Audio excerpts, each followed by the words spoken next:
Ito na po pala guys ang aming finished product na homemade tableya. At ngayon ipapakita ko po sa inyo kung paano namin to ginagawa at home. Kaya tara, let's go!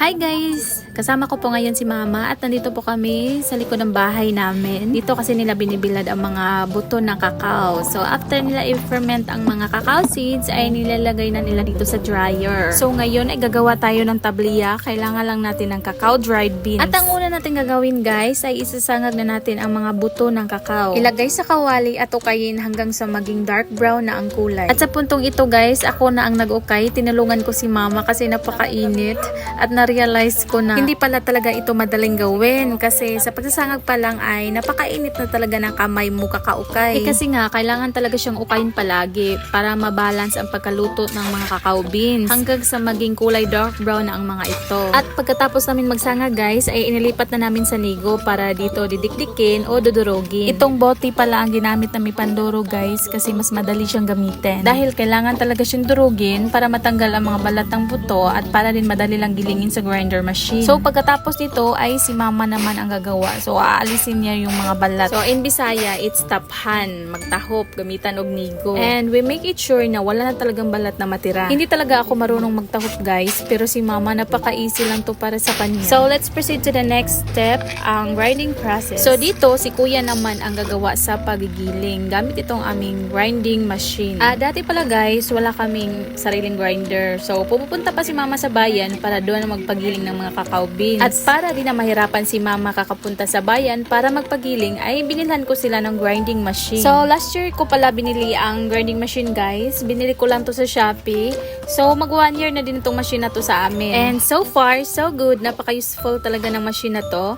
Kaya niyang gilingin any kinds of beans. Although medyo pricey nga lang siya pero worth it naman kasi it's an investment for our small business. At para na din magtuloy-tuloy na ang process ng aming tableya making na hindi na kailangan ni Mama pumunta ng bayan para doon magpagiling. So si Kuya lang ang nag-ooperate ng machine na to para tama ang pagiling. And by the way, meron palang nagtatanong bakit daw malabnaw ang tableya namin after magiling. So it's 100% pure cacao guys. Wala po itong halong tubig o pampalasa. Kusa talagang nagwa-watery ang cacao beans after gilingin. Ang naka-difference lang sa amin ay super smooth niya kasi giniling ito 6 times para di kami mahirapan ilagay ito sa molder. At sa puntong ito guys ay naready ko na ang mga kagamitan, ang imbudo at ang mga molders. So sa Shopee lang din namin to nabili. So ang task ko naman ngayon ay lilinisin at pupunasan ang mga molders na aming gagamitin. So dati guys, ang gamit namin na molder is yung metal na masakit sa kamay at matagal ka pang matapos kakamold. So compared naman dito sa way namin sa pagmo-mold ay napakadali at napaka-easy lang. At yan, nilatag ko na lahat ng molder sa table para makapag-umpisa na kaming mag-mold. So bali 16 pieces to lahat ng molder. So sa isang molder nakaka-mold siya ng 24 pieces.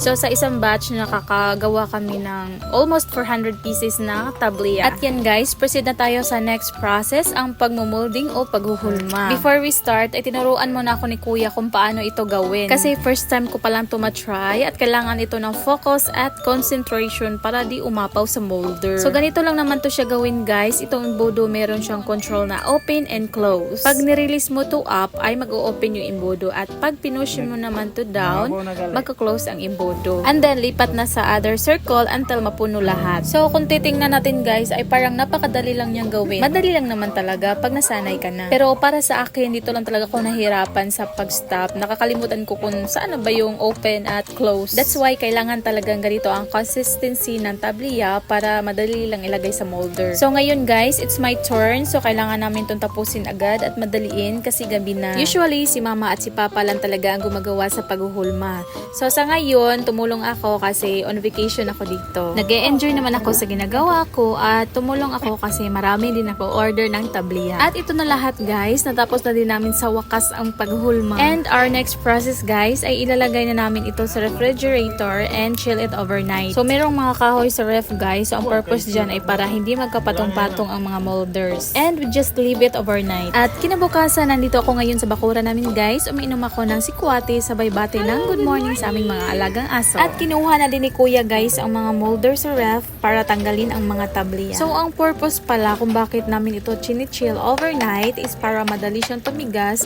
at madali lang siyang tanggalin sa molder. Na-try na kasi nila dati na hindi nila inilagay sa ref, aabot talaga ng 3 days bago matuyo ang mga tabliya. As you can see guys, ang sarap talaga niyang tingnan, para siyang sweetened chocolate. Ang sarap kainin. Makikita mo talaga na sobrang pino ang aming gawang tabliya. At yan, napag-isip-isip ko na naman na gumawa kaya kami ng sweetened chocolate. Ano sa palagay niyo? I-try naman natin soon. So sa ngayon guys, i-arrange ko muna ito sa lagayan kasi may nag-order sa amin ng marami. And by the way guys, itong tabliya business namin ay is just a homemade. Hindi naman po kami kumikita dito na sobrang laki, pero sobrang helpful naman ito para sa mga parents ko na senior citizen na. At nagpapasalamat po ako ng marami sa mga taong sumusuporta at bumibili ng aming tabliya. And that's all for today's video guys. Please don't forget to follow, like, and share, and see you on my next video. Thanks for watching!